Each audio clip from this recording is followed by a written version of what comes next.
नमस्कार दोस्तों, स्वागत है आपका मेरे channel ultimate blogs by Pradeep में।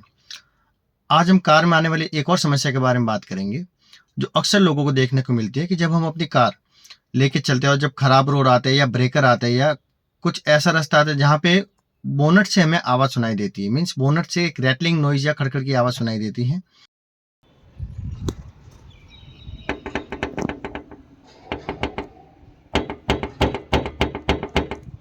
जिसको हम खुद भी अपने घर पे रिपेयर कर सकते हैं। आइए देखते हैं कैसे। देखिए दोस्तों, हमारी कार्स में बोनट के नीचे कुछ इस तरह के रबर पैड्स होते हैं जिनको हम स्क्रू इन या स्क्रू आउट कर सकते हैं।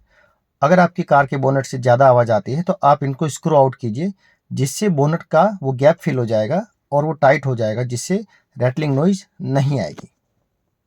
तो दोस्तों, ये था हमारा एक और वीडियो कार से जुड़ी समस्या के समाधान के बारे में। ऐसे ही यूज़फुल वीडियो के लिए देखते रहिए मेरा चैनल, और पसंद आए तो लाइक, शेयर और सब्सक्राइब ज़रूर कीजिए। Thank you.